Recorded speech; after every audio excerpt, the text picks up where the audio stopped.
Banyak orang menjadikan momen puasa sebagai saat yang tepat untuk diet demi tampilan maksimal di hari raya. Tapi kebanyakan yang terjadi malah sebaliknya.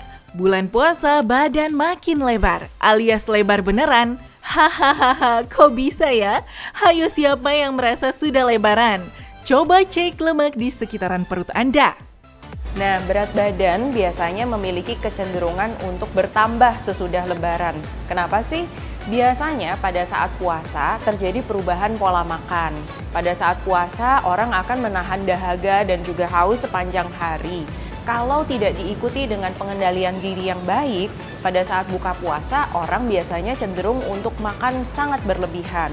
Selain itu kita juga harus ingat jenis-jenis makanan yang dikonsumsi. Makanan yang di Indonesia seringkali dikonsumsi banyak mengandung santan dan juga lemak yang tinggi. Nah, ini tentu saja akan menambahkan kalori yang sangat besar. Nah, santan-santan ini bisa saja kita siasati dengan mengurangi jumlah santan yang kita konsumsi atau menambahkan air sehingga santannya menjadi lebih encer. Selain itu, kita juga harus memperhatikan kalau untuk gorengan untuk tidak dikonsumsi setiap saat. Makanan yang digoreng tentu saja memiliki kadar lemak yang sangat tinggi. Jadi sebaiknya kita bisa menggunakan air fryer atau bisa juga menggunakan panggang supaya kita tidak menambahkan minyak yang terlalu banyak. Selain itu, kita juga biasanya mengkonsumsi jenis-jenis daging. Bisa daging ayam, daging sapi, daging kambing. Nah, ini kita bisa memilih jenis daging yang lemaknya kadarnya paling rendah.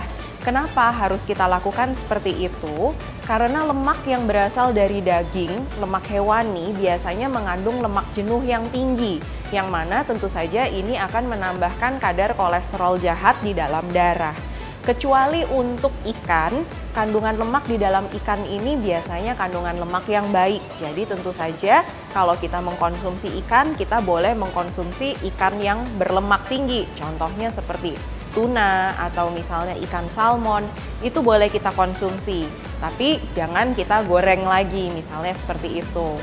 Nah, selain itu untuk menjaga supaya tidak terjadi kelebihan berat badan, kita juga harus mengingat porsi makan. Biasanya ketika kita sudah sangat lapar, jadi rasa kalap. Nah, pada saat kalap, mungkin kita bisa menghindarinya dengan minum dulu dengan air putih.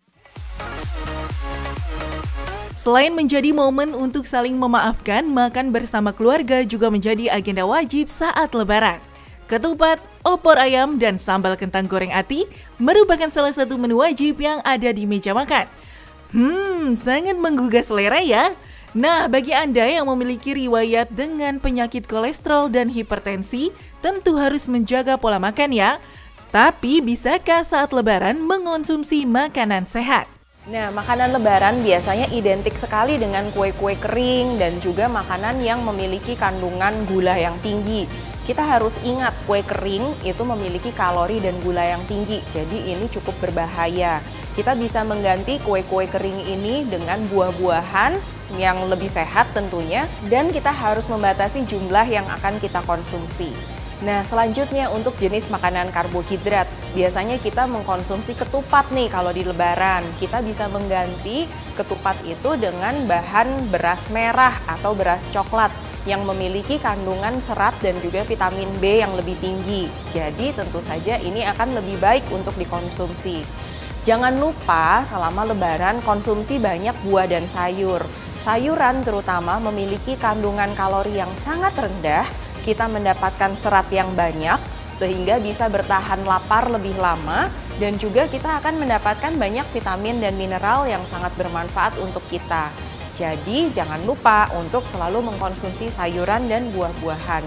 Contoh lain untuk es buah, kita bisa menggunakan bahan-bahan yang memiliki kalori rendah dan juga gula rendah seperti misalnya agar-agar, kemudian cincau dan juga rumput laut. Kita juga harus ingat untuk tidak memasukkan terlalu banyak sirup, gula, madu, atau misalnya susu kental manis ke dalam es buah itu. Dan kita bisa menggunakan buah-buahan yang memiliki rasa manis alami untuk mendapatkan rasa manis dari es buah. Mengonsumsi makanan sehat saat Lebaran, siapa bilang nggak bisa? Supaya setelah Lebaran badan Anda tidak bertambah lebar, dan terhindar dari berbagai penyakit. Dr. Joy akan memberikan tipsnya nih untuk Anda. Yuk kita simak. Nah, untuk nanti pada saat lebaran, jangan lupa kita harus mengkonsumsi sesuai kebutuhan badan kita dan tidak hanya menuruti keinginan kita saja. Kita harus ingat bahwa tubuh kita tetap membutuhkan nutrisi yang terbaik, jadi kita harus memilih bahan-bahan makanan yang terbaik. Tentu saja kita boleh merayakan kemenangan ini dengan mengkonsumsi aneka makanan yang enak, tapi jangan lupa untuk membatasi jumlahnya. Konsumsi air putih sangat penting karena orang yang kekurangan air putih bisa saja mensalahartikan ini sebagai sinyal lapar. Bagaimana? Sudah jelaskan? Tetap jaga pola makan Anda saat lebaran ya, supaya badan tidak ikut lebaran.